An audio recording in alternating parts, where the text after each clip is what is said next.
Hello everyone, always foodie always shine में आपका स्वागत है। मैं अनु आज आपके लिए एक बहुत ही अच्छा हेयर सप्लीमेंट्स प्रोडक्ट लेके आई हूँ और मैं उसके साथ अपना एक्सपीरियंस आपके साथ शेयर करूँगी।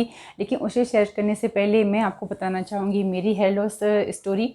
मुझे हेयर लॉस काफ़ी टाइम से होता आ रहा है, मतलब स्कूल टाइम से मेरे को बहुत ज़्यादा हेयर लॉस होता था। कॉलेज टाइम पे बहुत ज़्यादा हेयर लॉस हुआ। मेरे बाल कमर के नीचे तक थे, बहुत लंबे बाल थे मेरे, बहुत सुंदर बाल थे। और कहते हैं ना, किसी चीज़ पे घमंड नहीं करना चाहिए। मुझे अपने बालों पे बहुत घमंड था कि मेरे इतने सुंदर और सिल्की बाल हैं और मैं उन्हें बढ़िया रोज़ शैम्पू करती और रोज़ उनको लहराती रहती और मुझे बहुत खुशी मिलती है अपने बालों को देख के। लेकिन कहते हैं ना, बालों में नज़र भी बहुत जल्दी लगती है और कभी भी किसी चीज़ पे घमंड भी नहीं करना चाहिए, वो जल्दी टूट जाता है। और मेरा घमंड भी बहुत जल्दी टूट गया और मेरे को एकदम बहुत ज़्यादा मेजर हेयर फॉल होने लग गया। और जब मेरी शादी पक्की हुई उस टाइम पे मेरा बहुत ज़्यादा हेयर फॉल हो रहा था और हर जगह से थोड़ा थोड़ा थोड़ा स्कल्प भी दिखने लगा था। लोग मुझे टोकने लगे थे कि तुम्हारा स्कल्प दिख रहा है, और जिसे बोलते हैं कि लोग डायरेक्ट बोलने लग गए थे कि तुम गंजी होने लगी हो, तुम गंजी होने लगी हो, है ना। तो मैं बहुत ज़्यादा परेशान होने लगी और मैंने अपने जो मेरे होने वाले हस्बैंड थे उनको मैंने कॉल किया और उनको मैंने बताया कि मैं ये शादी नहीं कर सकती हूँ, प्लीज़ तुम मुझसे शादी मत करो क्योंकि मैं गंजी होने वाली हूँ, मैं शादी नहीं करना चाहती। तो उन्होंने बोला कि नहीं, लड़कियाँ गंजी नहीं होती हैं और अगर तुम हो भी गई तो मैं तुम्हें बिग लगवा दूँगा। तो ये उन्होंने मजाक में बोला, लेकिन मेरे को बहुत बुरा लगा क्योंकि बिग सुनते से ही बहुत डर लगने लगा कि बाकी में मैं गंजी हो जाऊँगी। लेकिन उन्होंने बोला नहीं, लड़कियाँ गंजी नहीं होती है, तुम गंजी नहीं होगी। ये थ्योरी उस टाइम पे चलती थी कि नहीं, लड़के गंजी नहीं होती। पर आज के टाइम पे आप देख सकते हैं लेडीज़ों को भी बहुत ज़्यादा हेयर प्रॉब्लम्स रहती है, उनका स्कल्प दिखने लग जाता है बहुत जगह से। तो उस टाइम पे तो ये बात वही ख़त्म हो गई। फिर उसके बाद मेरी शादी हो गई। शादी के बाद 1 साल तक तो बोलते हैं ना कि माइंड दूसरी जगह पर डाइवर्ट हो जाता है, तो हम उस चीज़ को भूल जाते हैं। तो मेरा माइंड भी दूसरी जगह डाइवर्ट हो गया और मैं उस चीज़ को भूल गई। 1 साल तक तो कोई प्रॉब्लम नहीं हुई, बालों के बारे में सोचना ही बंद कर दिया और ध्यान भी नहीं दिया उस टाइम पे। फिर उसके बाद मेरा बेटा हुआ। फिर 1 आध 2 साल ऐसे ही चलने लगे। फिर दोबारा मेरा हेयर पे ध्यान जाने लगा कि बहुत ज़्यादा मेरे बाल झड़ रहे हैं और मेरे हर जगह से स्कर्फ दिखने लग गया है। तो फिर मैंने डॉक्टर को दिखाया। सब बोले कि अभी आपका बेटा छोटा है इसलिए आपके बाल झड़ रहे हैं और बाद में ये ठीक हो जाएंगे। फिर भी बाल झड़ने बंद नहीं हुए। बेटा बड़ा होता गया, मैंने 5-6 साल का हो गया, लेकिन बाल झड़ने बंद नहीं हुए। फिर ऐसे चलता रहा। मैंने बहुत से डॉक्टरों को दिखाया, उन्होंने मुझे बहुत सारी दवाइयाँ, शैम्पू और ऑयल, बहुत सारी चीज़ें देना शुरू कर दी। मैं लगाती भी, लेकिन मेरा हेयर को कहीं से भी आराम नहीं मिला था और बाल मेरे झड़ते ही जा रहे थे। हाँ, ऐसे ही चलता है। लेकिन अभी 2 साल पहले मैं एक डॉक्टर से मिली, उनके पास में गई। मैंने उनसे अपनी प्रॉब्लम शेयर की कि मेरे बाल बिल्कुल भी झड़ना बंद नहीं हो रहे, क्या प्रॉब्लम है। मतलब सर्दी हुई, बारिश हुई, गर्मी हुई, हर मौसम में बाल झड़ते हैं। लोग बोलते हैं बारिश में झड़ते, मेरे तो बारिश में भी झड़ते, गर्मी में झड़ते और सर्दी में भी झड़ते, मैंने हर मौसम में बाल झड़ते। तो फिर उसके बाद उन्होंने बोला मुझे कि तुम सबसे पहले जाके ये ब्लड टेस्ट कराओ, इनसे मालूम चलेगा बाल क्यों झड़ रहे हैं। मैंने कहा कि ब्लड टेस्ट से कैसे मालूम चलेगा, आप एक काम कीजिए, आप तो मुझे शैम्पू और ऑयल वगैरह दे दीजिए, दवाइयाँ दीजिए। उन्होंने बोला नहीं, उससे पहले आप ब्लड टेस्ट कराइए।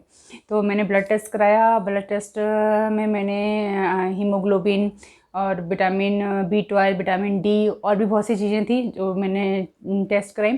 फिर मैं डॉक्टर के पास लेके गई उनको। तो मालूम चला कि मेरा विटामिन डी बहुत कम था, मेरा हीमोग्लोबिन भी बहुत कम था और मेरा वो B12 भी बहुत ही ज़्यादा कम था। मतलब तो ये कमी मुझ में क्यों आई, क्योंकि मैं शादी से पहले कुछ भी वेजिटेबल्स नहीं खाती थी, कोई भी फ्रूट्स नहीं खाती थी। और चूँकि मेरे मायके मेरा होटल है तो मैं समोसे, कचौड़ी और मिठाइयाँ बहुत खाती थी। और मैं सुबह भी आलू और शाम को भी आलू। मेरे को आलू की सब्ज़ी के अलावा दूसरी सब्ज़ी अच्छी लगती थी। और ये लौकी, तुरैया या जो भी ग्रीन वेजिटेबल्स है मैं उन्हें छूती भी नहीं थी। और तो इसलिए ये सब चीज़ों की मेरे अंदर कमी आ गई और शुरू से ही मेरे बाल झड़ते गए। तो मैंने तभी कोई शैम्पू भी नहीं लगा था, कोई भी ऑयल नहीं लगा रहा था, क्योंकि कमी अंदर से थी। फिर मैंने उनसे बोला कि आपको मालूम चल गया कि ये प्रॉब्लम मुझ में है, तो आप ये सप्लीमेंट्स दे रहे हैं तो जो मेरे बाल हैं वो ठीक हो जाएंगे और जो मेरे बाल झड़ चुके हैं क्या वो वापस आएंगे। तो उन्होंने बोला नहीं, जो तुम्हारे बाल झड़ चुके हैं और वहाँ की जो जड़ें मर चुकी हैं वो वापस नहीं आएंगी। जिस तरह की एक पौधा होता है और उसमें हम अगर उसकी जड़ें मर चुकी होती तो आप कितना ही पानी और खाद डालेंगे वो वापस से हरा भरा नहीं होता है। उसी तरह बालों के साथ भी होता है, अगर जहाँ जहाँ की आपकी स्कल्प, जहाँ जड़ें आपकी मर चुकी हैं वहाँ पे बाल नहीं उगेंगे।